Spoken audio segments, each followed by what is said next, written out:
Hey guys, welcome back to this brand new video. Today I'm going to show you the best settings for OBS in 2019. So I just got myself the newest version of OBS, which is the 22.0.2, and I'll be going over to some little changes here and there and what still are considered to be the best settings for your OBS. So without talking about it more, I'm just going to jump right in it. I'm going to go to settings right here. And if you can see, this is the general tab. It shouldn't have changed that much considered like how it was before. There are really not that much changes here. I mean, this is for streaming, I'm doing it for recording. So this is not, and this is just some personal things. It really isn't that much, but you can copy it, feel free to if you want to. This is just something that is, for example, pretty useful, that to check for updates when the startup. Well, that's what I did. And yeah, for the rest, the language I like to use is English. For the rest, the theme I like to use is dark. This is of course a preference, but as you can see, there's not too much added in the general tab. So I'm going to skip streaming because I'm going to go right into recording. So I'm also going to skip this. Just click recording here above here. Be sure this is on advanced. I can't change that right now because I am recording, but in generally cases, be sure this is on advanced. And then the second thing, this type actually has to be standard. So be sure you do that. And then you go to recording path, you have to go here. As you can see, this is the recording path for me. You have to click browse here.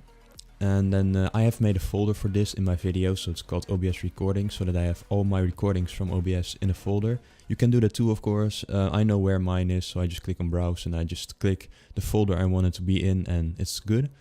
And yeah, that's basically what it's all about here. So MP4, I highly recommend MP4 because that's like the most basic and actually the best working video file, and it's also read by pretty much every program and software. So that I really advise you to use MP4.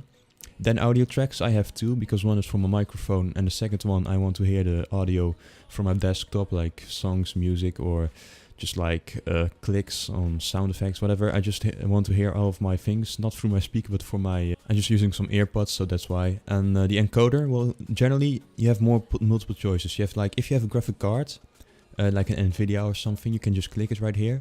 But I don't have that because I'm recording on a laptop. And I'm just using the encoder, that's why, the encoder N264. So if you don't have a graphics card and you're just on a laptop, I highly recommend you to use the X2064.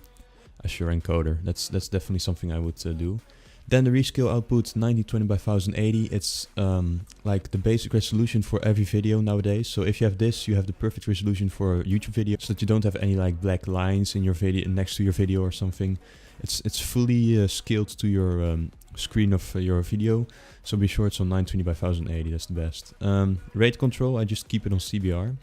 And at most it's 50,000 by the way, so the CBR most is 50,000, be sure it's that. Ultra fast, actually you can, I just recommend you more to do ultra fast than fast or something, or very fast. I just only recommend the ultra fast, even though you don't have a really good computer, because believe it or not, ultra fast is actually the best way to do it. If you put it on fast or faster or something like that, it will take a lot of time to actually save your video. So if you click on stop recording, it will take a long time before it actually like loads the whole thing, like it understands and renders the whole video. And yeah, just the video itself is really buggy and everything. So be sure it's always on ultra fast, no matter what your computer can. I do also really recommend it to put the profile on high, because that also just really helps in general, and it doesn't affect anything. So I'm gonna go over to audio now. Simple rate, you can put it on the first one, but I just recommend the second one because it also works really well.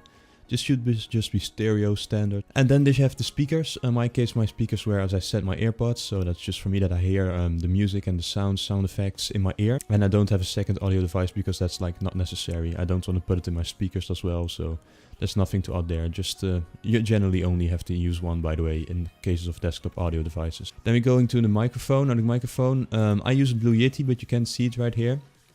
That's actually pretty weird because normally you will be able to see it. But if I were to use it like that... Oh, there it is, by the way. I would have just generally clicked this because I have the Blue Yeti microphone. But I actually use a software, which is Voice Meter. I have a video about it. That actually makes my voice better when I record. So I actually have to select the Voice Meter thing, which is this one, instead of the regular microphone Yeti. Because that will just not change, and then this wouldn't work. And my voice would then end up to be like the regular voice you have with the Blue Yeti. So that's why I have to select this, for me in my case, to get my audio better and to actually get this to work. Like with the desktop audio, the second mic and third mic, you don't need that. There's really no use in that. For the rest, all the media decay can be fast, and this really doesn't matter that much. Just personal preferences here. Then we go to video, pretty basic as well here. Be sure that both resolutions here on canvas and scaled are on 920 by 1080. Just highly recommended, guys, and yeah, just to keep it at that. This is actually the one that is, in my opinion, the best one. So it's a sharpened scaling 32 samples. It's Langzas, something like that. And that's pretty much the best downscale filter. Also from the choices you have, this is the best one. So be sure to go for that one. And 60 FPS. Highly recommended because it makes your video just move a little fast, you know. It has this, I think standard 60 FPS has become pretty much standard these days, and your videos just move in a way that's just really nice and everything is really smooth. So I highly recommend it to use 60. Hotkeys is of course very personal, so you click keys in order to start something or to make a scene, everything. It's just really personal, you can do that what you want. But then advanced, this, yeah, of course, recommended to be on high for you. So this is 3D Direct, NV12. You should have two options between 600 and something and 709, and I advise you to go for 709. Then the color range can be on full, just recommend that as well. There's really not much to add here actually. No, this is actually just more than fine. Also, if you just generally have this. But yeah. There we go, I can click OK, and as you can see I have my scene here. This is 920 by 1080, so it takes up the whole screen like it should. And yeah, that's everything actually. Just making scenes hasn't changed anything, so you click Art, you call it something like that, for example a game, and then you click here and you right click and you do Art Game Capture right here, and just yeah, then you select the game you actually want to record. There's really nothing changed around here, so that's also good. But yeah, that's it, guys. I think I mentioned everything. I mentioned the most important parts. Everything you should know, actually. So yeah, I hope I helped you out, you guys. This is like the first update here in the 2019 of OBS Studio. So I hope you guys enjoyed it in any case. If you did, please leave a like. It would be really nice. Subscribe would also be really nice. And I hope to see you guys in my next video.